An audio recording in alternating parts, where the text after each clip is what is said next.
میرے آقا علیہ السلام کے پیارے دیوانوں، اس لیے لوٹ مار والے بھی بہت ہیں، لیکن عوام کا یہ مزاج بھی بنا ہے، جو کچھ نہیں لیتا اسی سے فائدہ ہوتا ہے، جو لیتا اس سے فائدہ نہیں ہوتا ہے۔ ایسی بات نہیں، فائدہ کسی سے نہیں ہوتا ہے، فائدہ تو اللہ چاہتا ہے تبھی ہوتا ہے۔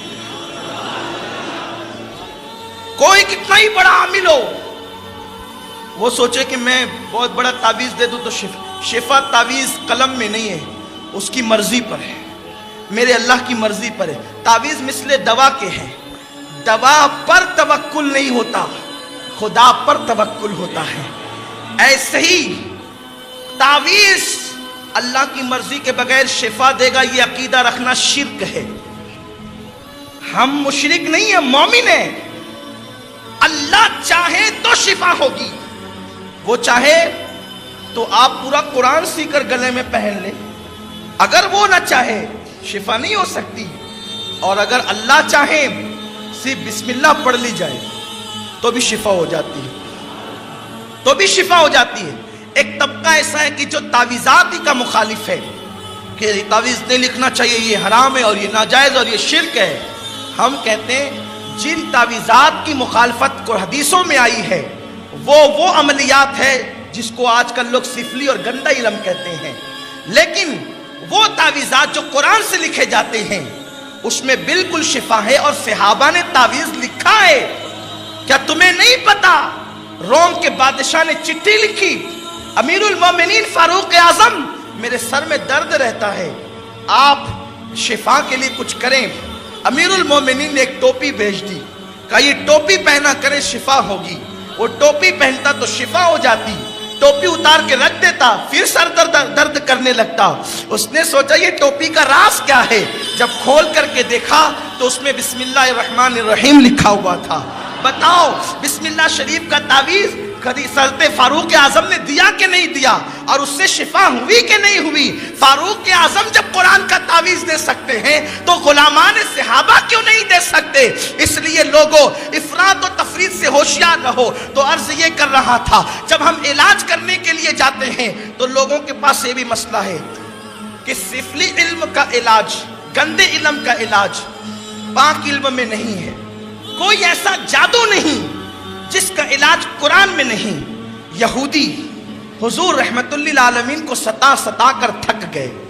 اچھا کچھ لوگ یہ بھی کہتے ہیں کہ جادو ہوتا ہے، یہ ہم نہیں مانتے، جبکہ حضور علیہ السلام نے خود فرمایا کہ اگر اللہ چاہے تو کسی پہ جادو ہو سکتا ہے۔ اس لیے بہت زیادہ آزاد خیال نہیں بننا چاہیے۔ جادو حرام ضرور ہے لیکن اس کی ایک حیثیت ہے، جیسے شیطان مردود ضرور ہے لیکن اس کا ایک وجود ہے، ایسے ہی جادو کا بھی وجود ہے۔ تو یہودی جب آقا کریم صلی اللہ علیہ وسلم کو ستا کر تھک گئے، حضور علیہ السلام پر انہوں نے پتھر ڈالنے کی کوشش کی، آقا کو شہید کرنے کی کوشش کی۔ آقا کریم صلی اللہ علیہ وسلم کے لیے سارے جب ان کے ہتھ کنڈے ناکام ہو گئے تو یہودیوں نے حضور علیہ السلام پہ جادو کیا۔ اچھا یہ خاص بات عرض کر دوں کہ حضور رحمت للعالمین صلی اللہ علیہ وسلم پہ جادو کا اثر بھی ہوا، اس لیے کہ آقا کریم صلی اللہ علیہ وسلم کا نام لے لو، نام پڑھ لو تو جادو اثر نہیں کرتا، لیکن حضور پر جادو کیوں اثر کیا؟ اس لیے کہ اللہ کے ہر کام میں حکمت ہے، خدا کے ہر کام میں حکمت ہے۔ اگر اللہ یہ چاہتا، اللہ کی یہ مرضی تھی کہ میرے محبوب پہ جادو کا اثر ہو، جب اثر ہو تو علاج ہم نازل کریں، تو محبوب کے صدقے میں حبیب کی امت کو اس کا علاج مل جائے۔ ورنہ خدا کی قسم کسی ماں نے ایسا لال پیدا نہیں کیا کہ وہ میرے رسول کو اذیت پہنچا سکے جادو کے ذریعے سے۔